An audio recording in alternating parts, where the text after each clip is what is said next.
Saludo ako sa iyo, Commander, sa naging desisyon mo sa buhay.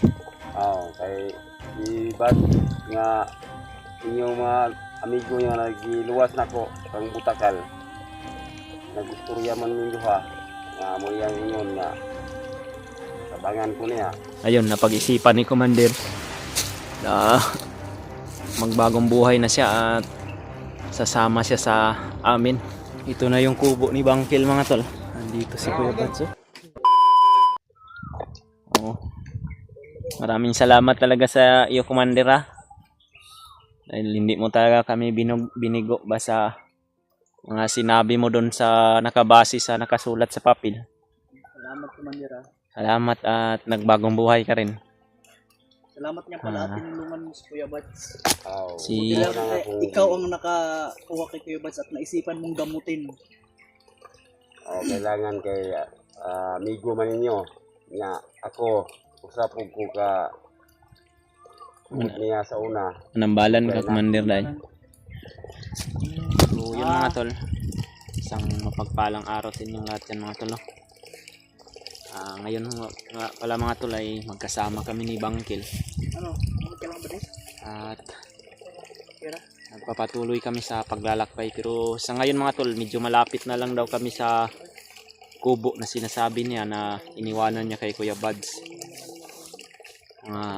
Ilan yun, Commander? Mga 3 oras o 4? 5 ka oras na lang kapi ng mabuto sa payag. Mga 3 oras na lang daw, mga tol.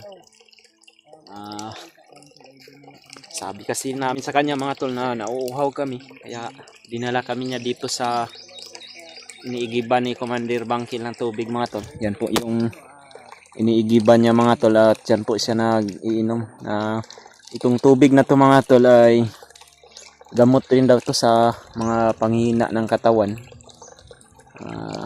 Galing din ito sa kabukiran, mga tol, no?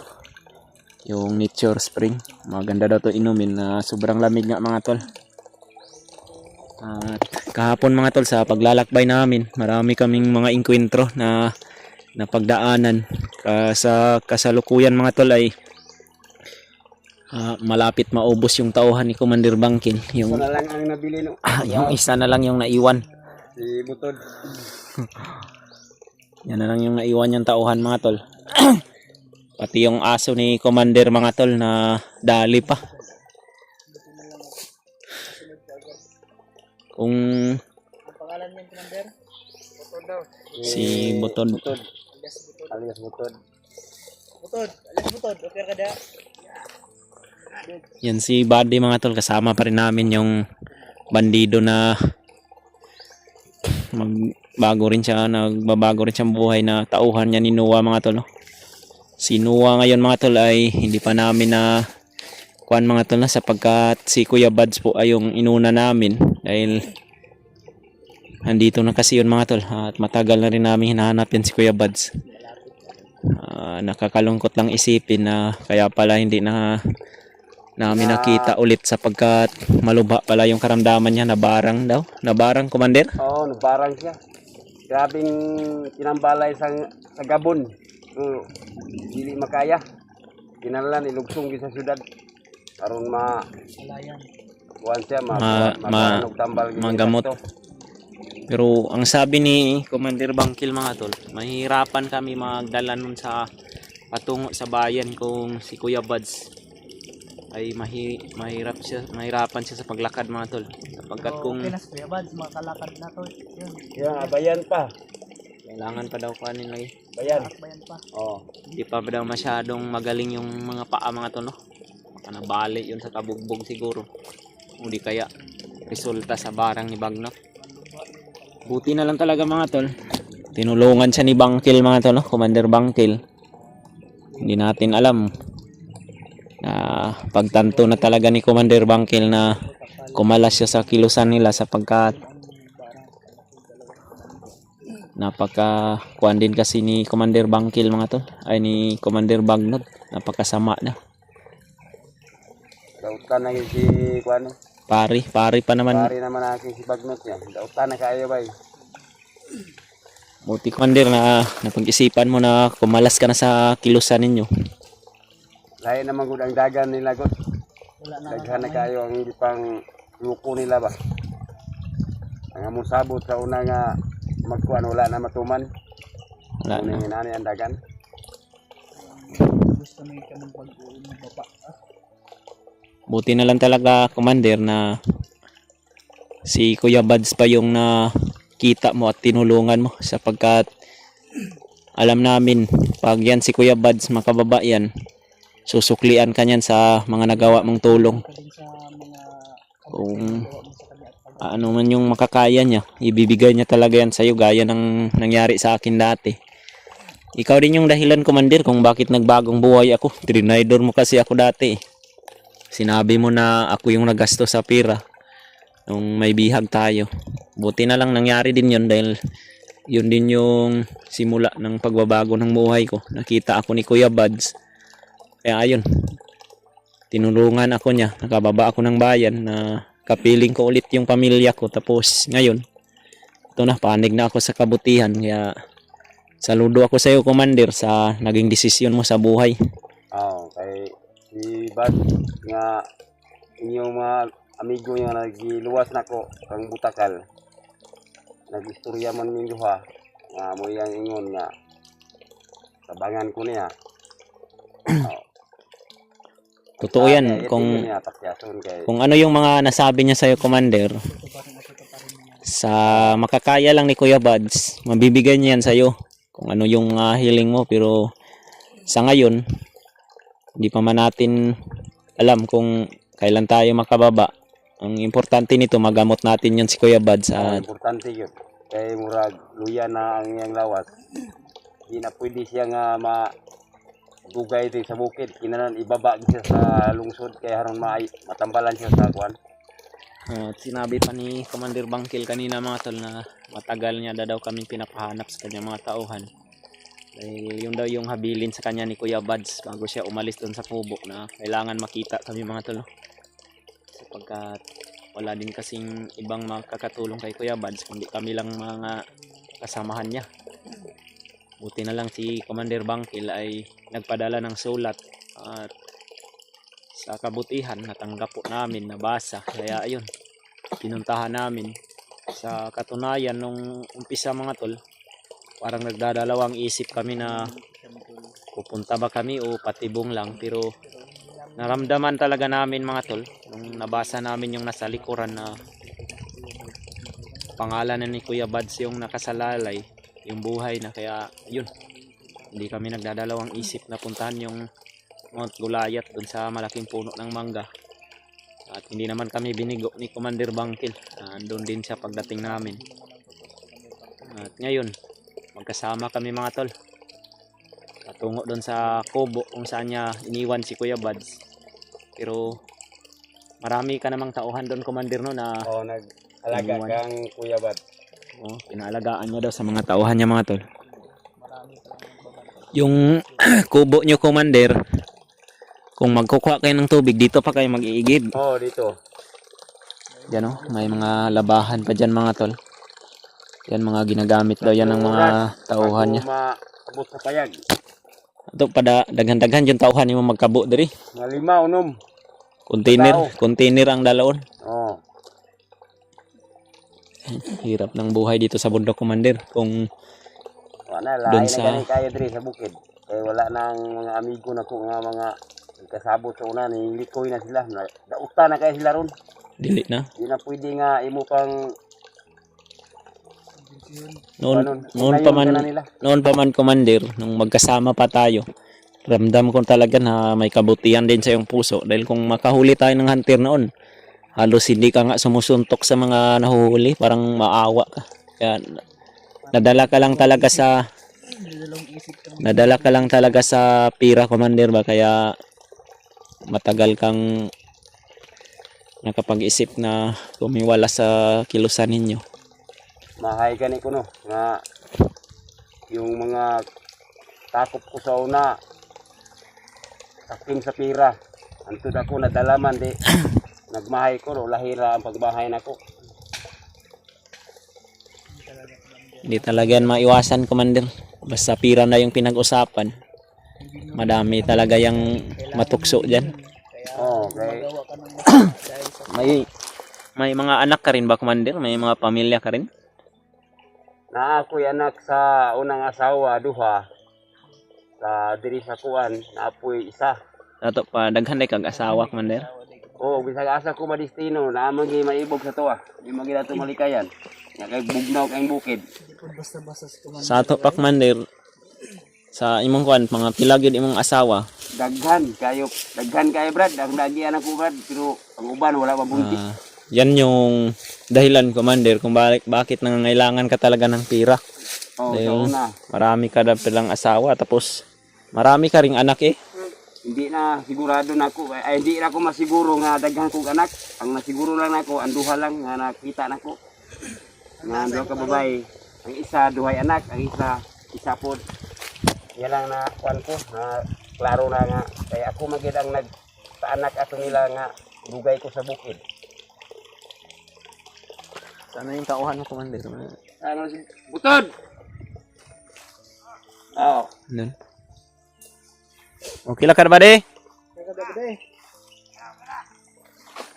Sabi ni Commander Bangkil mga tol, itong area na ito ay hindi na daw masyado maraming kalaban dito. Dahil protektado niya daw itong paligid na ito. At matagal na daw itong ina-abandon ni Commander Bagnot. Siya na lang daw yung namamalakad dito sa gubat na ito. Hindi na ito sakop ng Mount Goliath, Commander, no? Utlanan ni siya, Brad. Mount Goliath. Oo.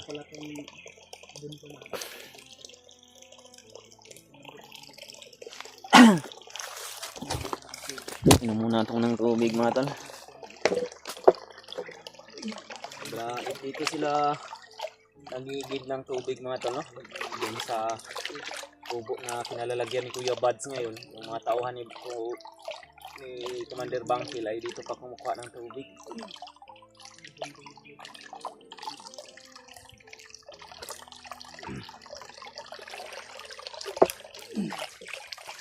Sarap ng tubig, mga tol. Malamig. Okay, urag ayos ba? Wala talagang mga bahay dito, Commander, no? Wala. Kayo lang dito. Lingaw ang lugar. Inapareha sa una nga gubot kayo dre. Kaya inuulit talaga namin sa inyo, Commander, no? Sa mga ginawa mo. Kaya taos puso po talaga kaming nagpapasalamat sa kabutihan mo, Commander. Hindi man natin maikaila na mayroon din tayong mga team kay murag daghad dako ang nautro sa ako ang mga pamaagi ron. Nautro ang dagan sa ako ang kuan. yan, mga tol, na Buti lang, nagkausap sila ni bigyan mo si Kuya Buds, mga tol, na paintindi ni Kuya Buds lahat kung ano yung mga ginagawa nila. At ayun, napag-isipan ni Commander na magbagong buhay na siya at sasama siya sa amin. Hindi man namin alam kung ligtas kaming makababa dahil marami pa kaming mapagdadaanan sapagkat napakalayo pa ito, mga tol, patungo ng bayan, pero hindi kami mawala ng pag-asa, mga tol. Kasama namin to si Commander Bangkil na ibaba namin si Kuya Buds. Siyempre sasama si Commander. Yung mga tauhan mo, Commander, pwede din natin yan isama. So naman lang. Isa, pero yung nandun sa Kubo, marami pa yun doon. Ito sa nag-atiman kang Buds. Pero hindi natin yan masama lahat, Commander, sapagkat Oo. napakadelikado. Baka masilip sila ba sa mga Kung kuan, Commander, magpaiwan ka na lang siguro ng iba mong tauhan o tanungin na lang natin sila kung gusto nila ring sumama. Pero kung ayaw naman nila, pwede naman dyan sila lang muna, tapos kung makababa tayo, di padalhan na lang natin ng mga pagkain nila o bigas. anak na lang dagan. Pero kung sasama sila, okay naman yun. Pero kung hindi sila sasama dahil yung area mo babantayan nila, mas mabuti yun. Pabantayan kong area ko kay basig mo sunod ang mga Itong area na ito, Commander, malaki naman itong lupa na ito. Ikaw yung may mag-aari nitong lahat. oo. Ako wala na diri. Wala na ingon nga napay mo angko na ni. Pero napakalayo. Nailogon ni Bagnot ni siguro eh. Dili na. Napakalayo ng bayan, Commander, no? Sa imo na pa doon. Layo kayo ning lugar. Pero Layo kayo sa lungsod. sabi Sa ni baryo. Commander Bangkil mga tol ay doon daw sa kubo. Mayroon doon daw makapapasok daw doon na motor. Pwede daw doon makapasok ang motor patungo sa bayan. So, malayo pa Commander. Pero sobrang malayo pa daw tapos ngayon pa Commander na dumaan kami doon kahapon sa kalsada na sobrang dami ng kalaban din doon. Hindi. Kahapon nga Kung nakita ninyo. Kung bababa tayo ng bayan, hindi tayo pwede dadaan sa kalsada. Sure cut. Kailangan shortcut. Kailangan na Commander, ikaw nang bahala Commander at siyempre si Brajan rin kasi alam niyang pasukot-sikot sa Mount oh, sa Mount Goliath, alam ko yung mga pasikot-sikot dyan pero hindi natin alam kung sa mga base sa narinig natin lulusob na daw yun sila Commander Butakal at si Adrian. Pero Mabuti siguro Commander, magdahan-dahan na tayo Commander. Pwede. Kaya murag aksyon naghapon ba? sakto na sa toto pahinga Commander. Oo. Salamat Commander sa tubig. Salamat sa Ay, Ay. kinayahan man eh. Para ni sa tanan. Dahil dinala mo ako dito ba. Ito siniminto nyo din Commander. Oh, morning trabaho sa una nila ni Kwan. Ni pare nako kung si pare Bagnot. Ay iya, project niya na eh. Kaliguanan man ni sa mga sakop sa una. ilan na yung project. Oh. Kuya po dis bagnot ay. Nagka-bikil, nagka bulag-bulag ang amo ang mga team. Tara ba di? Ka. Nang-inom pa ng tubig si Kwan. Oh. Pwede rin ka magdala ng cellphone Commander. Oh. Ana lang Commander. Okay. Ikaw ba di? Sunod ka dito ba di kay yang si Butod, siya ang mauna. Susunod lang tayo dahil kabisado niya naman dito mga tol dahil sa kanila tong teritoryo. May mga pananim din pala kay na Nyog Commander daw. Oh. Mga kwan yan sa mga tanim ni Pero sana Sino pang pang yung nagtanim yan? ha? Yung mga abukado, tingnan mo. May mga avocado din oh. May mga prutas din pala si Commander Bangkil dito. Oh. Mayroon mga bunga ba? Uy, may kubo din dito Commander oh. Oh, ito yung Sino tong bahay? bahay sa uyab ni pare. Yung kabit. Ay, ginawa ng bahay ni Commander Bagnot yung Kabit niya. kabit niya dito. Oh. Uy, Oh. Oh, natabunan nagsangaw. matagal din tumira si Bagnot dito, Commander. Matagal. Nakabuhat sila anak dre tulo. Hmm. Tulo ka anak ilang ako Andre pero nagkabulag-bulag na tingali kay wa naman sila nagkakita karon. Itong mga anyog, ikaw na nagtanim nito. Yung asawa niya. Ay, itong asawa niya ang nagtanim Oo. dito. May Asawa niya mga nagtanom yung mga lubi o taning kwan. may mga alaala pa pala sila dito. Oh. Ito mga tol, yung bahay pala ni Commander Bagnot ito. Hindi mo sinira, Commander, no? Tigdahan lang kay panahon og mga ulan-ulan mapuslan man na. Tara. Papatuloy tayo sa lalakbay dito yung duman. Ay, ayun si Kwan, Butod.